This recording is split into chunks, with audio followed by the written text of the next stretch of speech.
And there should be one mic for the audience too. Okay, it is live. Is that one on? Okay. The machine's upset that we're not karaoke.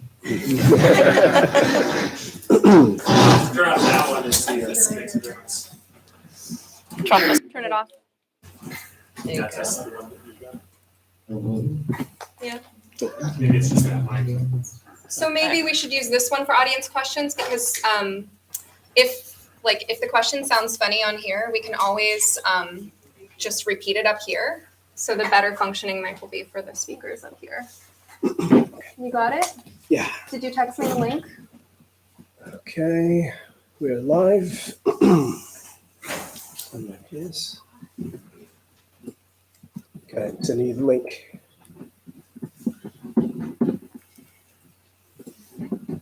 Can someone say something while I tweet? Okay. Would you like to start by introducing your... I mic'd up, so I should be able. Am I ready then? Okay, here it comes. Yeah, the mic's going to the camera on the live stream, so if you want people to hear you, you'll have to use the handheld. Oh. It's a double mic situation. Oh, okay. So I have to use this mic then. Okay. Try it on. So would it be good for me to start then? Sounds like. Pardon me while I tweet. So sorry about Go this. ahead. Just want people to Okay. have it. Okay. Sounds great. All right. Actually, you know what? I'm done tweeting. Let me just introduce everyone. That's Okay. a lot more appropriate. Okay. I hope we won't run into any more mic static issues. So we are live? Okay, thank you. So thank you for joining us, everyone who's here with us in Portland in person. And thank you for joining us for those who are tuning in to our live stream on YouTube or watching this recording later. We really appreciate your acknowledgement of Detrans Awareness Day. So I'm Stephanie Winn, and I'm sitting here. I have the honor of sitting here with Dr. Julia Mason. She's a pediatrician who is also featured in the film. I myself am an LMFT, licensed marriage and family therapist, who was featured in the film. We have here Camille Kiefel. She was not in the film. She's a detransitioner who actually might be featured in one of our follow-up films if we can get enough funding to release our sequel. And so Camille's going to share her story today, and then on the end here, we have Alise Weaver. She's a fellow therapist who joined me recently in testifying against a House bill in Oregon. And so I just wanted to bring these people together as our sort of expert discussion panel. And we really just open the space for discussion about how that film landed with you, what thoughts and feelings it brought up, any questions that you have for us. And those questions could be general or they could be directed at a specific member of the panel. It's really open. But with that, I will pass the mic to Camille so that she can introduce herself and share her story. Thank you. Thank you, Stephanie. My name is Camille Kiefel. I'm a detransitioner and working to bring awareness to the role physical health plays in improving mental health issues. In 6th grade, my best friend was raped by her brother. The anxiety made my body feel like it was running on a voltage higher than it should have been. Being a girl meant I was vulnerable. I started to present more masculine, cutting my hair and wearing baggy clothing that would hide my breasts and hips. I had done 20 years of mental health therapy with conventional modalities. I didn't respond well to medications, saw a gender therapist, and had 2 rounds of transcranial magnetic stimulation therapy, a treatment reserved for treatment-resistant depression. At the end of my rope, I sought out transition. My doctor, surgeon, and 2 mental health professionals all signed off on a non-binary top and no biological equivalent that cannot be transitioned to. After the surgery, I developed health issues. Many I still struggle with today. After doctors stopped taking me seriously, I took my health into my own hands. As I started working on improving my physical health, something miraculous happened. My mental health issues started to disappear. It was what I needed all along. I worked to bring awareness to how physical health impacts our mental health so that what happens to me doesn't happen to anyone else. Yeah, thank you. Do you have anything that you want to say to open this? Do you have any opening statements? Oh. What happens when you click it? Something went wrong, YouTube error message. Bummer. Oh, you can't hear. Oh, Corey, she says that the link isn't working, the one that I tweeted out. Thank you for letting us know. Corey's going to look into that. And I mean, it's not a very good signal. Okay, so while we're troubleshooting this technical issue, we do want to make the most of our time with the discussion. And so we welcome you to share freely what's on your hearts and minds and how did this film land? What questions do you have for any of us? Nick will be passing along the mic, so just go ahead and look at Nick and raise your hand if you'd like to speak.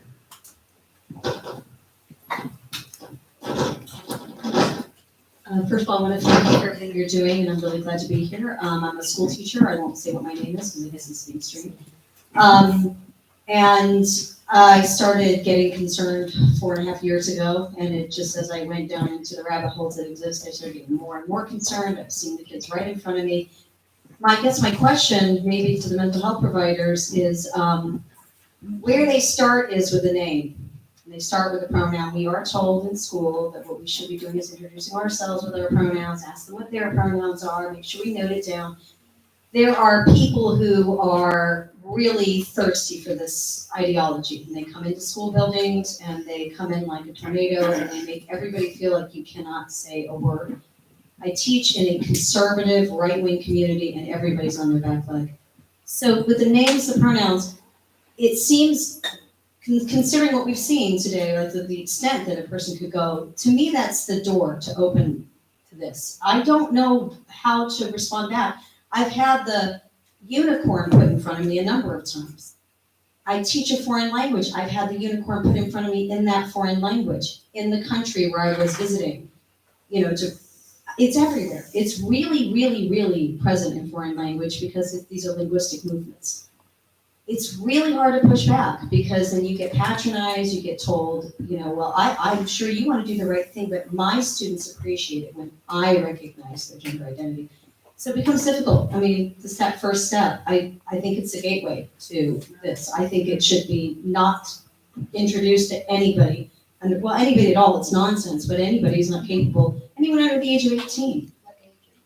I teach middle school through high school. So we have a very tiny district with kindergartners in the building. Kindergartners in the building and people in the building who have a thirst for this. They're bringing it in all the time. So anyway, just with the pronouns, I mean, it to me, that's where it starts, so the psychosocial part of it. So how would you approach that? Yeah, I'm not one of the mental health providers, but I'm a pediatrician. And definitely social transition in schools is the root of this, and it is the thing that we've got to get a hold of because kids, I mean, especially when you come to little kids, if you have a child who is less than 8, they are what I like to say pre-logical, and they don't make decisions based on reason, They don't do things because you explain to them why it's the right thing to do. They do things because you told them, and that's weird to think about, but it's like an evolutionary thing. If you're a cave family and there's a fire and you say, we're running now, the little kids just run. They don't debate you about it. And so if you have a child that's young enough to believe in Santa Claus, then they're gonna believe the adults when they're told that, oh, the fact that you like pink better than blue and you like sparkly things and you want to paint your fingernails means that there's something wrong with you. You have a girl's brain and a boy's body, but no problem. We're going to change your name. We're going to change your pronouns. Everybody will call you Jane now. It's going to be great. And then when you're older, the doctors will change your sex. And if you have a little kid, they're going to believe that that's going to actually happen. But it is not. We cannot do that. And I just think it's really cruel to tell a child that when they're older, the doctors are going to change their sex, because we can't. So it's cruel to imply that we can. But even with the kids who are 8, 10, 12, 14, 16, they're still way too young to have any concept of what they are walking into. You know, there's a reason we don't let kids get tattoos until they're 18, you know. There's a reason that we have all these age limits on various things with permanent effects. And yet for this one thing, it's just like, oh, the kids know. They definitely know. It's deep in their soul. And all you have to do is ask them. And then you go from there. But I don't think that's true. And social transition is a medical intervention because it leads to medical interventions. People put it like, why can't you just go with what they want? It'll make them feel better. But and I know we have parents of trans-identified youth here in this room, have they ever stopped and said, okay, I've gotten enough from you now.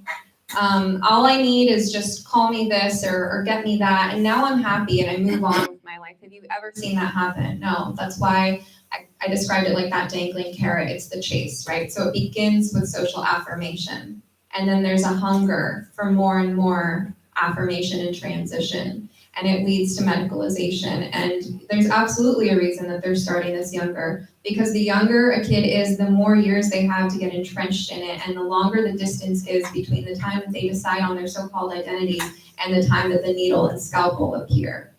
So it's all rainbow and glitters and unicorns until the needle and scalpel appear. But if a little 4-year-old boy tells you he's a girl, it would be child abuse to even discuss with that child what that would entail 8 years down the line. To say, okay, so do you want me to inject you full of drugs that make your brain and bones stop developing?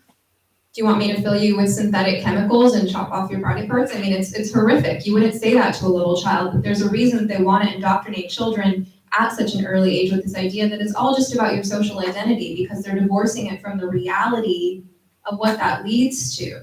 Children need limits. We have always had limits. We are biological creatures. We have more freedom now than we've ever had in so many ways. We can get food from around the world. We can get any kind of goods delivered to our door at the push of a button in 24 hours. There are so many things that are available to us, so many education and career paths we could choose. We have a lot of freedom, but we do need some limits, and these are nature's hard limits.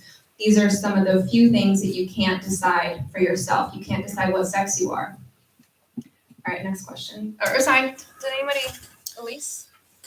I mean, speaking to the part that you mentioned about pronouns and social transition and how do you resist the pressure to participate in that kind of stuff, and I wish I had the answer for you, because I left the last place I was practicing in part because some of the time that I was practicing as a therapist was embedded in a school, and I was blown away by what I was observing in there.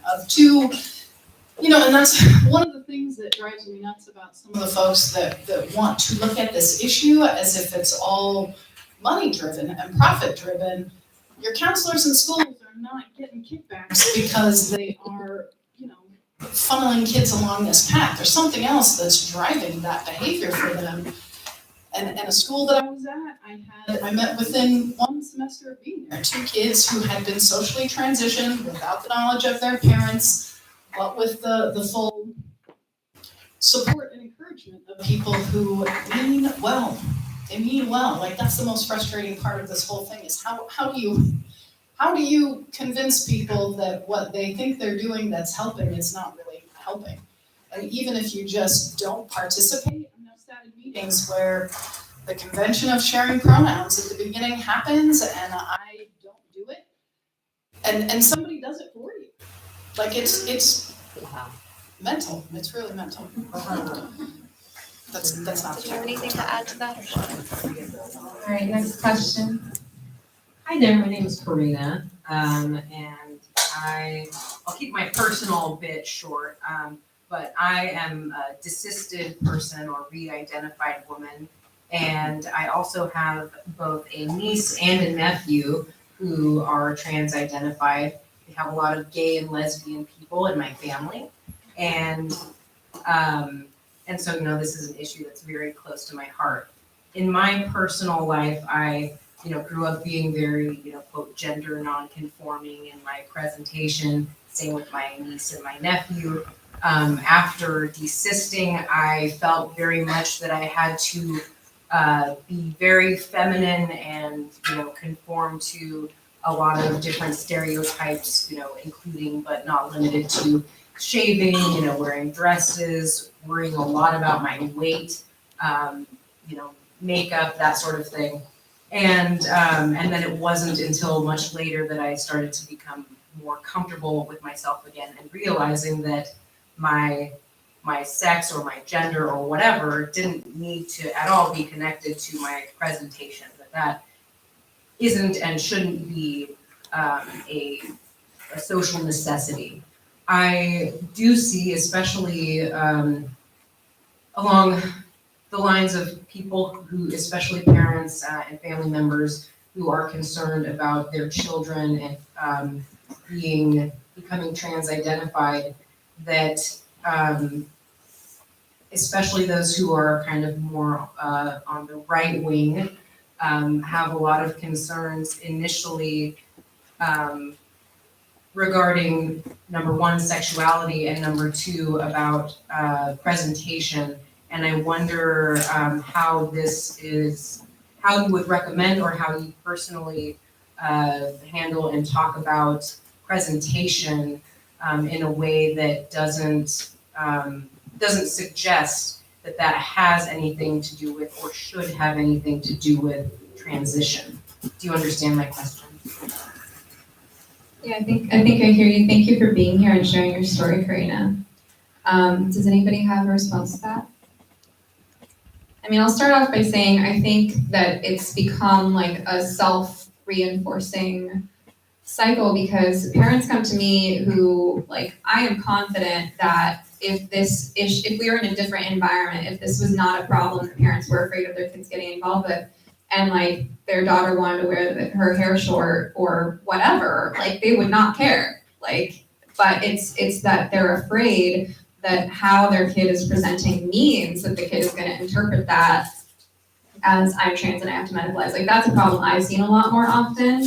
But I do think that you're right. And so when we talk about gender dysphoria, if you look at before it became a social contagion, you can't really separate out, like if you look like 30 years ago, a few people who did have gender dysphoria, who felt uncomfortable with being a boy or a girl, you can't really look at that and assess what that is without looking at that person's social environment, because if that's just a gender atypical child in a very gender stereotype conforming household, then of course that child's going to exhibit more distress than if that same child with that same temperament was in a different social environment that had different relationship to gender, right? So that's all I really have to say about that. But I guess what I would start off with is I feel that growing up, I definitely had those messages of there were ways I was not gender conforming. And so I definitely felt insecure about that. And I think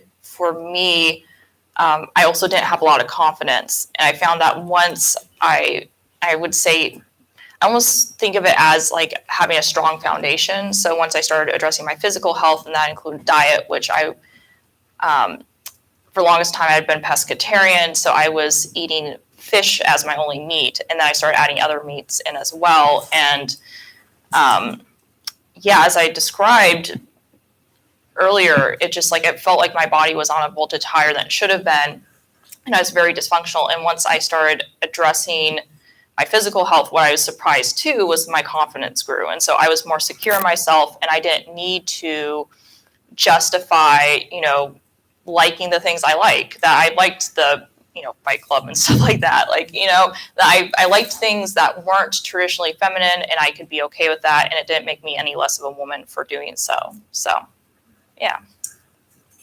I was just going to add to that for any of the, it was mostly young people, kids, I'd say middle school, high school age, that I was talking to about these kinds of issues. And one of the first things that I always start with them is just to kind of do like a brain brainstorm session around what are you thinking that it means to be male? What are you thinking that it means to be female? What is a man? What is a woman? What is a girl? What is a boy? Just throwing up as many different ideas as we can, and then exploring that stuff of just like, okay, so you're telling me that your view of women is to be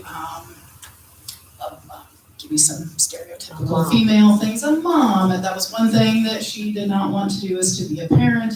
It also means to be not so submissive. So where I'm looking for here. Submissive. It also means to be weak and to have this weak body. And I mean, I sat with this kid for 2 minutes and we watched a video on YouTube of a young lady who trains cheetahs and is out in the wild, just herself, motorbike, a ton of cheetahs. First thing when you watch this, oh my gosh, this lady's about to get eaten.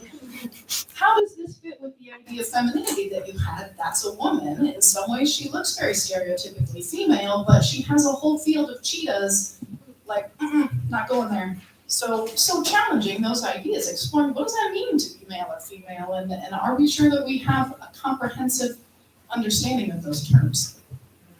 Thank you. Yeah.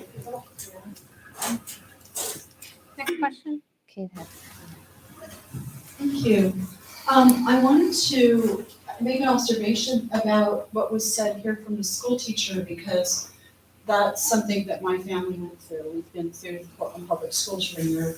We were at kind of ground zero where a lot of this happened, did some bad things to my family, so I did research in it. And I kind of wanted to throw this out as an idea and see what you have to say about it.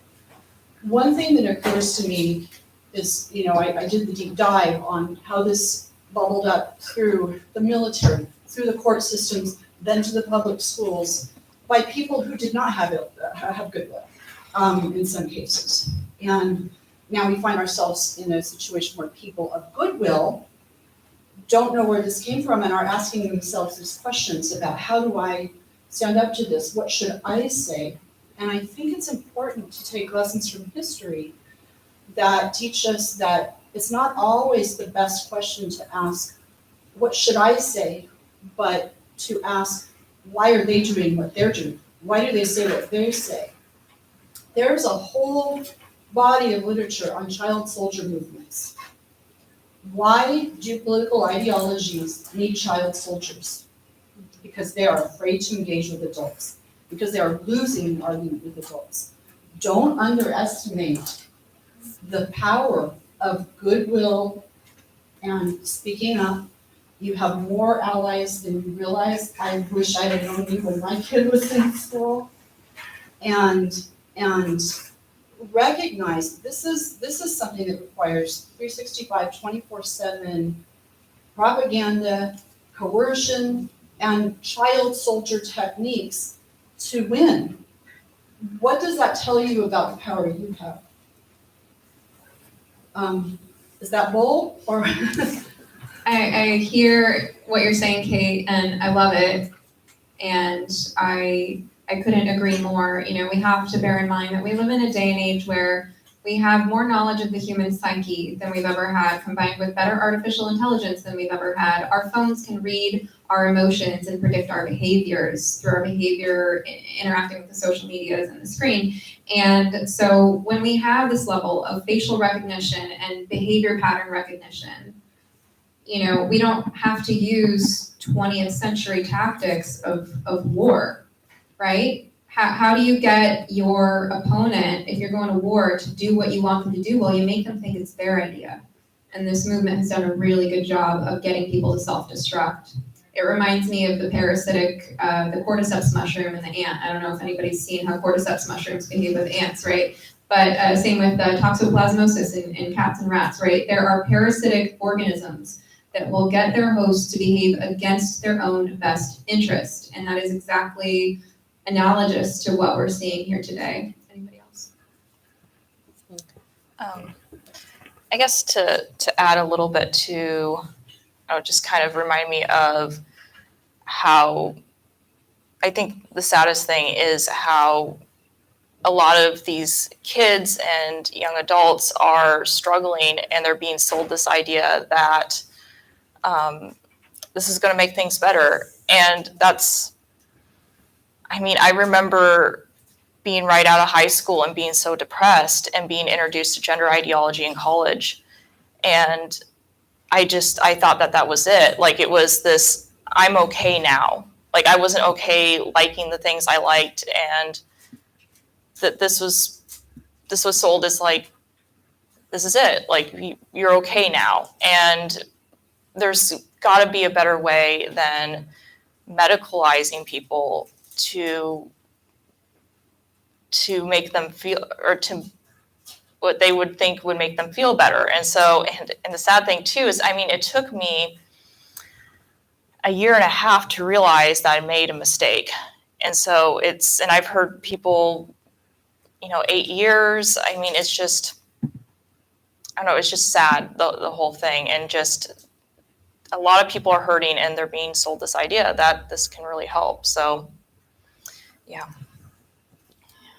Do you have any positive communication or strategy going out of, instead of, this is called an anti-trans movement, right? We know it's not. We know it's pro-human, just getting people the confidence that they should be okay in their body. Do we have any, teacher education programs or anything for, to teach the positive body strategy? Right. There's a really good book called My Body Is Me, and by Rachel Rooney, and I very much recommend that. There's a lot happening. I do feel like, I don't know, like I'm really getting attacked today on Twitter, and I think it's because the trans rights activists are sort of feeling the ground moving under them. They've had the stage unopposed, for a long time. But the British Medical Journal is the first major journal that has come right out. They hired an investigative journalist, Jennifer Block, and she's a liberal who lives in Brooklyn. She was an editor at Ms. Magazine, and she took 9 months to look into this. And I talked to her several times. Other people I know talked to her several times, and she got it. And she wrote an article that came out recently in the British Medical Journal, and she got the father of evidence-based medicine to take a look at this, and he's like, yeah, this is not evidence-based. You can't call this evidence-based. And then the editor-in-chief of the British Medical Journal did like a in his own name editorial, and he's like, we got to take a look at this. This pediatric medical transition is not well based, and maybe doing more harm than good. I'm not going to try to quote him, but anyway, this is a major medical journal. Their cover has pictures of young people, and is this happening too fast? So that is a thing. And then NPR, On Point Radio, WBUR, did a 1-hour show on this. They interviewed Hannah Barnes, who is a BBC journalist and has written I'm told an amazing book. I haven't read it. It's only available on Kindle because they don't have an American publisher, but it's called Time to Think. And it is a deep, deep dive into the history of the Tavistock, the world's largest gender clinic. And they gave her an hour, and they did not stack up, Chase Strangio and 3 different people on the other side to try to balance her. And that is really something. And they had Jamie Reed on there, and they did not try to pick her apart. And they said, we're going to release more of our interview with Jamie Reed later this week. This just came out recently. So this is a vibe shift. There was an interview in the New Yorker magazine with Masha, what's her last name? Thank you. And this is an immigrant from Russia, and she is just sort of pinnacle, intellectual, elite, liberal, person that people in posh salons listen to. And I would say it was a mixed bag, the interview, but still she was willing to take a look at this and say, definitely we need to look at pediatric medical transition. And so that is also a vibe shift. Like things are moving. I guess one of the big things that I think is crucial to start working on is going to be addressing the mental health. And because, again, that's why, I mean, if I know what I do now, I would have never transitioned. And I would have been in a much better place and much more stable. And so I remember there's a doctor, his functional medicine doctor, and his name is Karazian. And he talks about how they're thinking depression is related to the inflammatory model now, which is very different than, as many of you probably know, they've now debunked that depression is related to chemical imbalance. So it's going to be important to start looking into things like diet. I responded very well to a treatment called hyperbaric oxygen therapy, where you receive pure oxygen in a pressurized environment. I was a part of a 60-day case study, and I went from, after documenting it daily, 72 points for ADHD to 6. Yeah, and so it's remarkable what some of these treatments can do. And, I don't have all the answers, but I do know that there's something in addressing physical health for mental health issues. And I'm saying this too as somebody who's treatment resistant, who couldn't take medications, is that we need better options out there. You want to say it? All right, next question. First off, thank you very much for sitting up there and being the face for all of us. I really appreciate that. I am a 20-plus year therapist, and I did a lot. And over all of those years, I've worked with a lot of teen girls. In fact, that was primarily what I worked with for the first 9 to 10 years in practice, and did not ever see a single trans-identifying female. And then, of course, I started seeing the trend. So I've been front and center to this trend. And it has brought around a lot of concern on my part with that. So I'm very happy to be part of this. And again, just so thankful for the 4 of you for being a public face for us. And I am also seeing a turn in the tide that I am very encouraged about. And we were talking earlier about the whisperers, when you kind of let people know you have these beliefs, people kind of whisper back that they believe it too. So it's out there, and we just have to keep whispering. My question is for you, Camille. As a therapist, I would love to know more of how we as therapists can help you as a true detransitioner, and how we can be helpful to other detransitioners, kind of in all stages, like in the beginning stages, as well as you move through the process. Let's see here. It's off. Okay, there we go. I think one of the biggest things is going to be, I know it's kind of tricky because it's going to be more of addressing the physical health, because that was what I really needed. And I mean, as somebody who did 20 years of talk therapy, it's just that I just wasn't responding well to it. I think obviously having support is incredibly important, and that therapists do provide that. And so I have appreciated that when talking to people who are supportive of me and what I'm going through, and just even hearing that. But I think that a big component is going to be that looking into physical health as well. But I just know that, yeah. Maybe if you think about any of your detrans friends who have benefited more from therapy than you personally have, if there's been any themes from that you would share.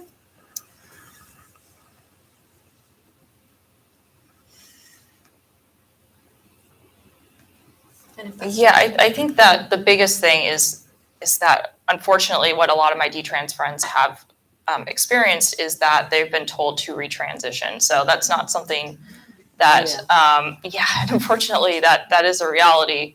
But I mean, definitely not going down that route would be beneficial. Not to do. Right. But that was the main thing. Yeah, a therapist told them that.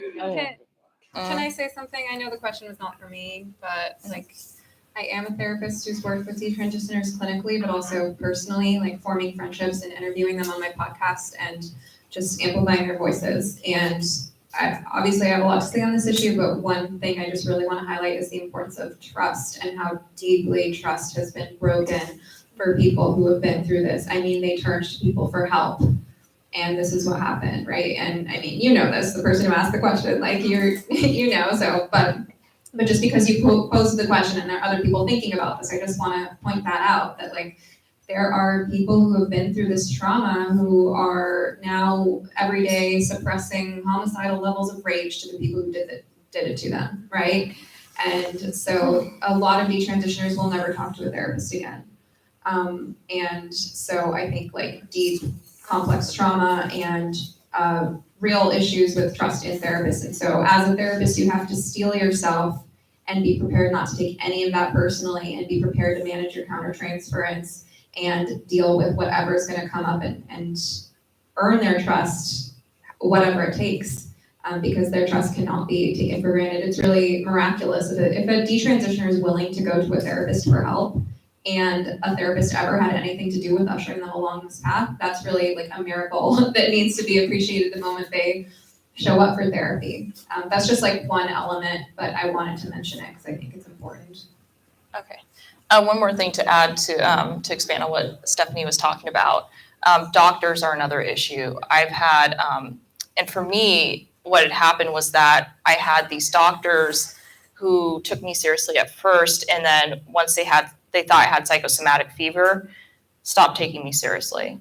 It was this really stark shift.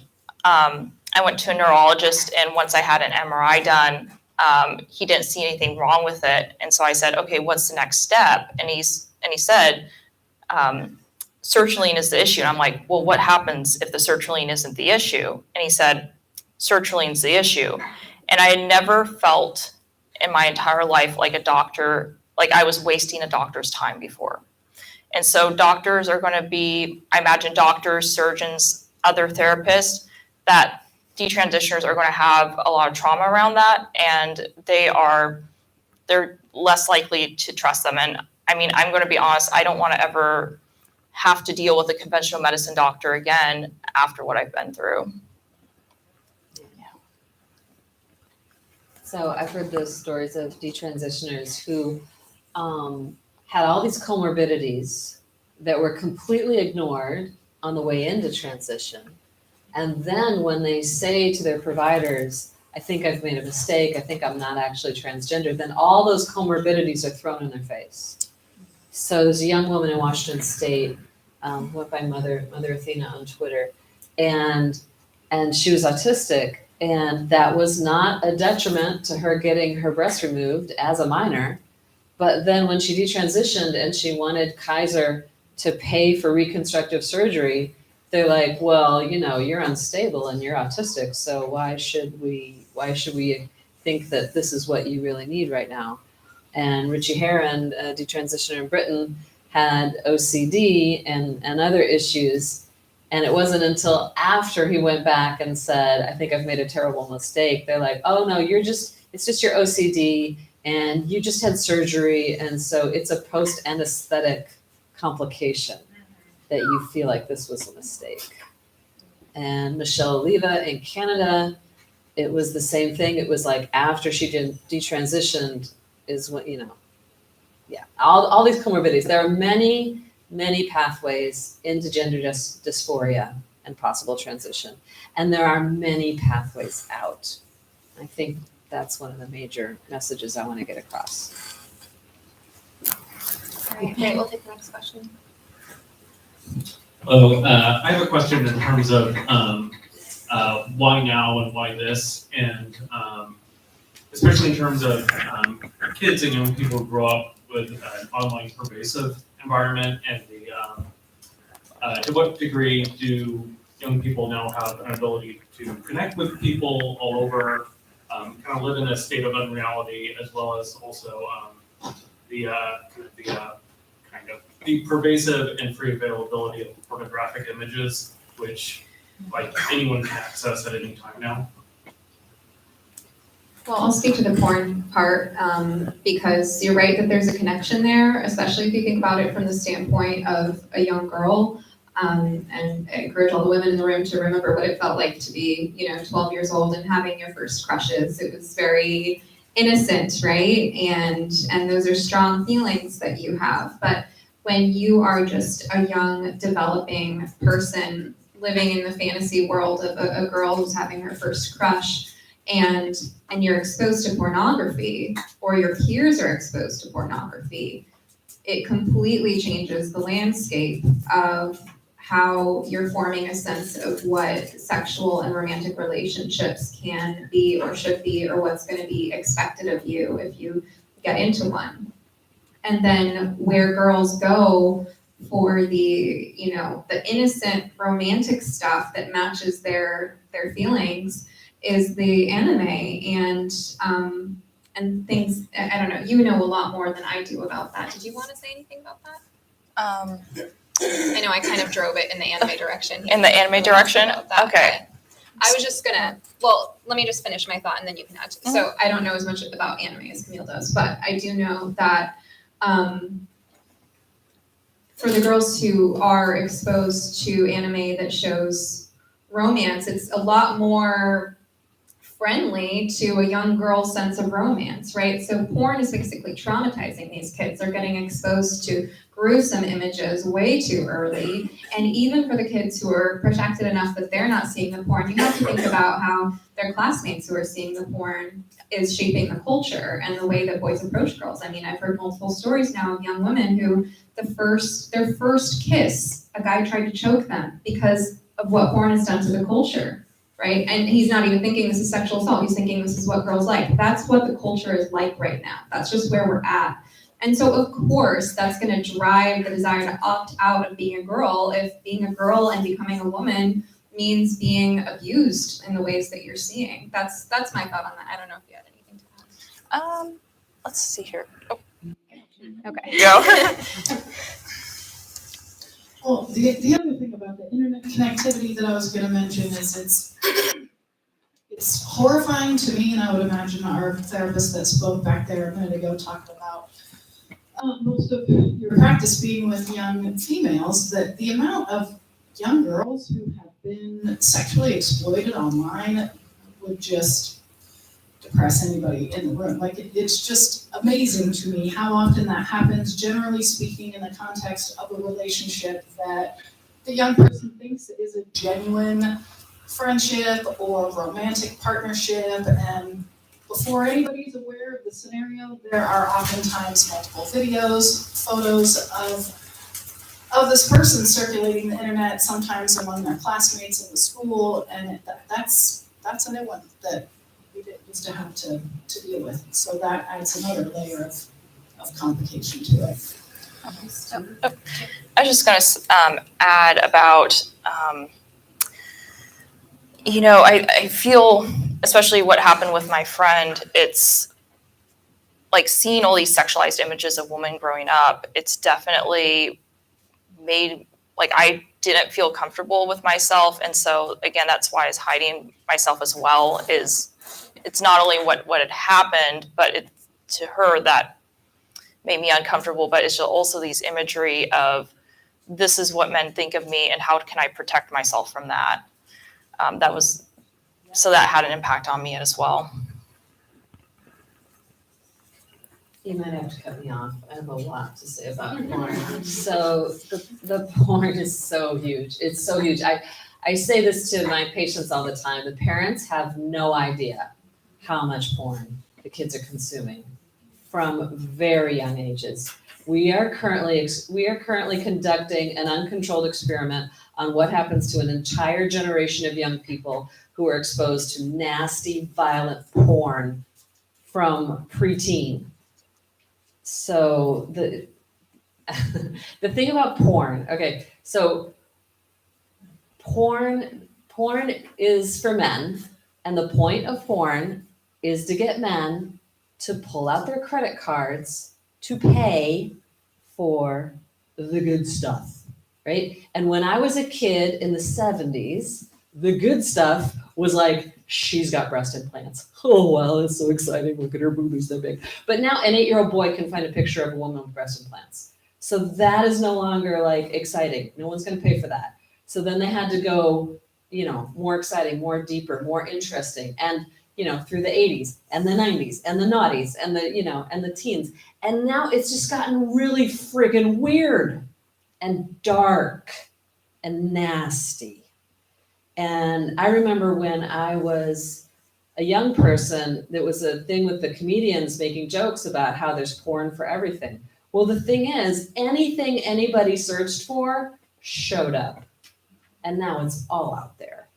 And that's just like everybody's weirdest thing is out there. So I routinely ask a question to kids when I'm talking to them alone, if they're teenagers, are you dating? And they say no, because it's a global pandemic. And then I say, if you were dating, would you date boys or girls or both? And I had a 12-year-old girl who said neither. And I'm like, oh, neither? That's interesting. And we talked a little bit more, and it turned out she had seen some porn, and she was like, oh my God, keep me away from that. I want nothing to do with that. Like that, no, none of that. So neither, yeah. And what I say to the boys is, you need to know that that is not real life. And if you act like a guy in porn, you should be slapped and thrown out of the room. That is completely inappropriate behavior. That is not what you should do. If you want to know what girls like, watch some romantic comedies. Okay, there's a reason they call them chick flicks. Girls like witty conversation and thoughtful gifts. But anyway, I have like 3 minutes to dispense wisdom to these kids. But anyway, the porn is huge. And then we haven't even mentioned, girls can be pushed into male identification via porn because being female is scary. But boys are getting pulled into female identification via porn. And we can't ignore that. The sissy hypno porn, I can't remember the name of the cult expert, but Hassan. Yeah, Stephen Hassan. He got hired. He's very expensive, but a group of parents hired him to come talk to them, and they played him some of the sissy hypnopen, and he called it weapons grade mind control stuff. And that's his field of expertise. So the sissy hypnoporn, the whole sissification, the forced feminization, that is very, very dark stuff, but that is affecting young men. And we used to think that all the male transsexuals were homosexual or AGP, but there's a whole new cohort that just got pulled into it. Okay, so we're gonna go right up until 7, but then our crew is gonna have to work together, and everyone who's going out to dinner with us is gonna have to work together really hard to get out of here by 7:30, because that's when our rental ends. But I wanna make space for this discussion, so we have 15 more minutes for questions. We'll try to keep it concise. Thank you. I really enjoyed the film. I saw myself. I've been holding back tears for much of it, thinking of the pain and suffering of all the families and people.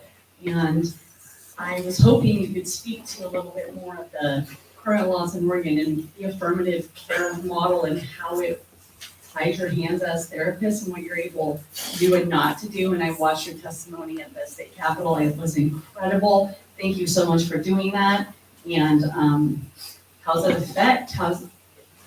I feel it's causing so much harm that they can't help these kids when they're getting them in their offices.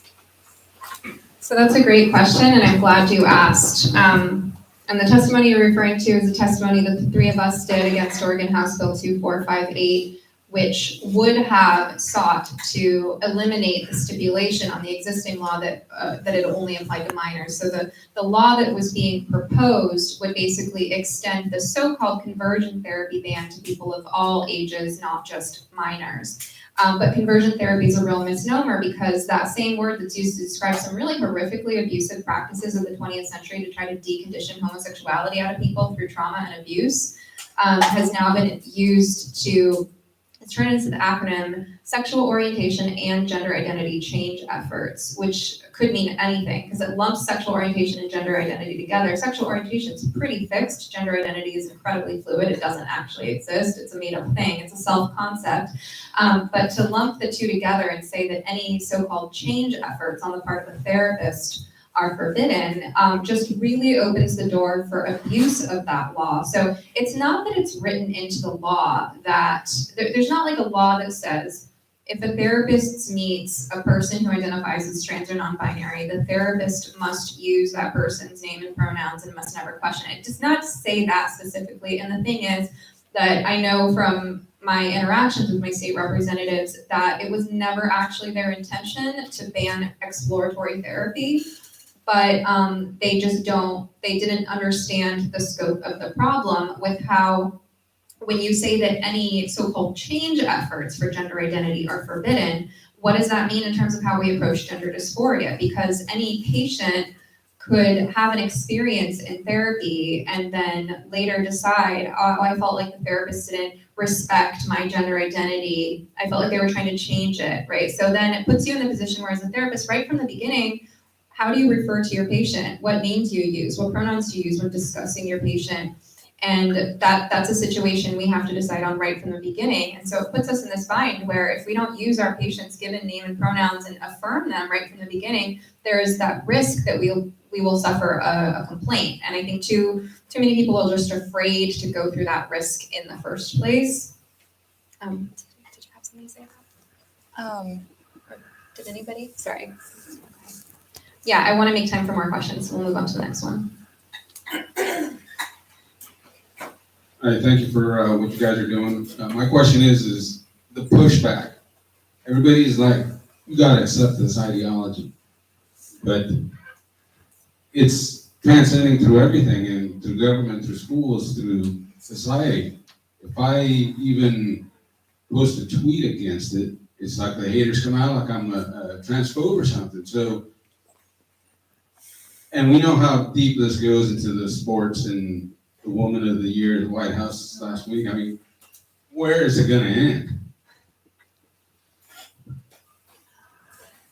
Yeah, I mean, good question, but is that like a, does anybody have anything? I guess that's a statement. It's totally valid as a statement, but we'll move on to the next question.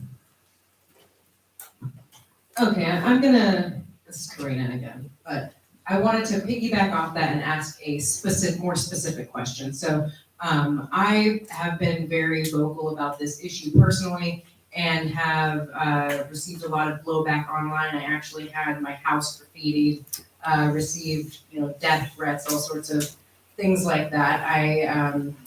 It sounded like Dr. Mason has some things going on online. I assume that the three of you also as well. I guess what I'm wondering is, number one, how have you been able to keep yourself safe, either both emotionally and physically? Is there anything that you would recommend that others do to keep themselves safe? I know that you had some suggestions and or cautions about even coming to this event. And then third, is there anything that we can do or that viewers or your supporters can do to be supportive either towards your physical or emotional safety? Yeah, sure. Okay, thank you for that. It's hard. I'm lucky in that I work at a very rare thing, which is a small independently owned pediatric practice. So I have a boss, and he's a libertarian, and so he's been on board. If I was working for Kaiser, I don't think I could be speaking right now, because I would be going too much against the party line. So everybody has to evaluate their own situation, because, if you're the breadwinner for your family, you can't just go shooting off your mouth and lose your job and, go from there. But I would say that you know, the first time you get attacked on Twitter, you feel like you're getting attacked. Your heart rate goes up, your blood pressure goes up, you are stressed out. There's 80 different people telling you that you're evil and horrible and bad.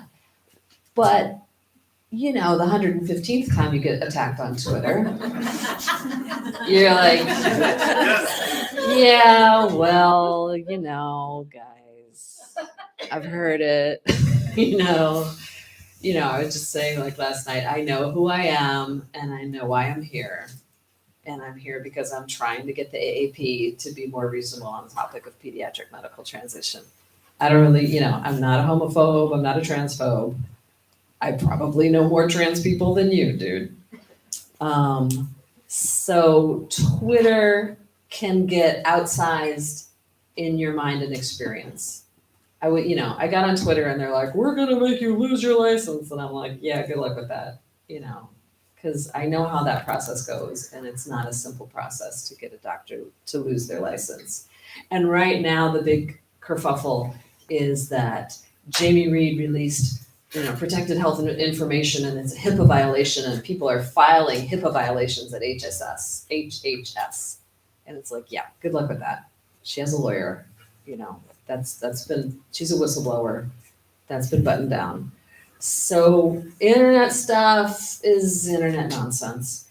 But when it gets to be in your real life, when people are like knowing where you live, that gets a lot more upsetting. And I had posters put up with my face on them in my neighborhood, you know, and that was a little disturbing. But I don't know. It's just every one of us that stands up shows to other people that you can stand up.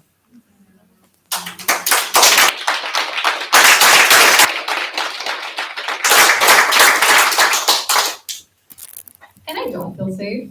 Like, I'm not gonna like present some rosy solution. Like, you just learn to live with the fear. And my heart rate still goes up when I'm attacked on Twitter, but I block early and often. And also the word transphobe has no power over me. That word is a made up word to describe reasonable concerns about a thing they made up. So, I mean, yeah, block early and often. Anybody else? Well, I think that having a community of like-minded people does help. Like, I know that since I've, you know, come out as a detransitioner, which is such a weird statement to say, but, you know, I've met a lot of people who have gone through what I've gone through, but also people who know what happened to people like myself was wrong. And, you know, I think that too, the other part of it is because I do get harassment online for sure. And having some humor about it, I think it helped. I mean, I've been called a meat shill, and what was it? They said that I had, they were like, oh, new age conversion therapy. And I was like, this is ridiculous. So just like having some fun, or like not having some fun, but, you know, just like finding the humor in the ridiculousness of these people who are trying to harm you. You know, and they're just, I mean, a lot of these people are just hurting too. And they're just trying to make themselves better by putting you down. And so it's, you know, I just try and look at it that way too. Yeah. Something else? We have 5 minutes. Always finding the humor in things. I think we all need custom Twitter insult t-shirts, which just collect all the things that we've been called online. But I feel like, period, you should never outsource your own safety. And I feel like the world tells that in no uncertain terms to men from a very young age. And for women, I think we get some mixed messages around that. I think we have plenty of technology. There's lots of skills, lots of tools. Be aware and don't outsource your safety to anybody else. That's for us. So we have time for 1 or 2 more questions. Please think about, go ahead. Real quickly. So who is really winning? That may be obvious, but could you tell us about who is really winning? Who's behind this movement? And it may be tied to something I saw in the film about the rich white men. And then the last thing, and maybe I've connected, is transhumanism. Yep. Well, I think there's a big difference between the question who is winning and who is behind the trans movement, because we are winning.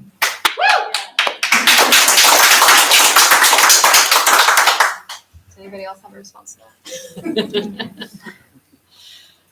Yeah, I mean, Jennifer Bullock does great investigative reporting. I definitely look further into that. I think the subject of transhumanism is really important to look into, because you do have to wonder, like, who does it benefit to have all these healthy body tissues being removed from people, right? That's an important question. It's kind of beyond the scope of what we can squeeze into the last few minutes here, but we are winning. I have a very quick question. We have a kid who self-identifies as trans, and she's always sending me studies that show the benefits of medically transitioning. I go online trying to find things that I can counterattack with. It's really hard to find them. Matter of fact, Harvard came out with yet another study that says that, it can not only make you feel better, but you'll also stop smoking. You know, she's serious. Oh, wow. I have that, yeah. So where can you go to find real data? Right, so I'm in an organization called Society for Evidence-Based Gender Medicine, and our website is segm.org, SEGM, so Society for Evidence-Based Gender Medicine, segm.org.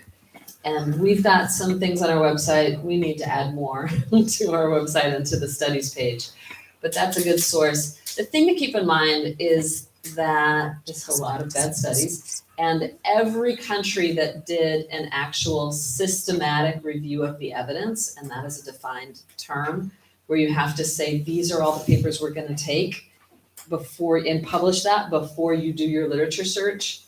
And every country that's done that has found that there's no evidence that pediatric medical transition, improves outcomes, and may cause more harm than good. So Finland, I think, did it first, Sweden, England, and now Norway recently announced that they consider pediatric medical transition to be an experimental treatment. The state of Florida commissioned a review of reviews by an evidence-based medicine expert from McMaster University in Toronto, which is like the home of evidence-based medicine. And then, like I mentioned, that British Medical Journal article had Gordon Guyat, who is the father of evidence-based medicine, saying, no, this is not evidence-based. So the problem is that with the studies, it's just amazing. You read it and you're like, I can't believe this is in the New England Journal of Medicine. Yeah. Like, who approved this? It's insane. Like Windsorizing data that is, that's too hard to explain. Okay, so just a lot of bad things. The Tordov study that claimed that puberty blockers and cross-sex hormones improved outcomes, and then you look at the tables and it did not. So, Jesse Singal, there you go. That's another one. The Cornell study, yes. So anyway, Jesse Singal, Singal, Jesse, he has a Substack, and you can buy access to all of his articles, but the ones where he is specifically ripping apart a bad journal, bad publication about gender medicine, he tends to make those free. So I do recommend, I think the name of the Substack is Single-Minded. And I would add to your list of statsforgender.org. Is nicely organized as well. So we are gonna have to wrap it up there. I know there's a lot more passion and interest in this room, and it's great to end on that note, even though it's bittersweet. But our crew has half an hour to put everything back the way we found it, and that is gonna be a rush. So what I'd like to ask of you, if you are not part of the smaller group that's going out to dinner afterward, is definitely make your own dinner plans. We just couldn't reserve space for 60 people, but go out with each other and get some food. If we could ask for your help, we need to return the room the way we found it. And the way we found it was that there was a row of chairs against each wall. And then most of these chairs will need to be folded up and put away behind this wall. Is there anything else that we need from our? Okay, so I also want to remind you that we would really, really, really appreciate your donations So I'm gonna go back to this page just so that you have it. Like I said, if everyone contributes $15, we break even. We know some people aren't gonna be able to contribute $15, so for those who are able to contribute more, we really appreciate it. The flyers that are around the room and on the front table have more information. Please share the link, please donate, please follow us on social media. Another way that you can support me is if you enjoyed the Organifi beverages, get your own and use my promo code SOMETherapist. And you can support our little family by getting a discounted massage using the friends and family discount on the postcards for Massage Hodgepodge that are in the front of the room. Other than that, if you guys do want to stick around and chat, like I said, we have this space till 7:30, but we're going to have to focus on putting it back together. So if you want to have conversations amongst yourselves, please try to have them in the front near where you checked in, and that'll leave this space available for us who need to pack up and clear out of here. Thank you so much for coming. It's really been a pleasure to have you all.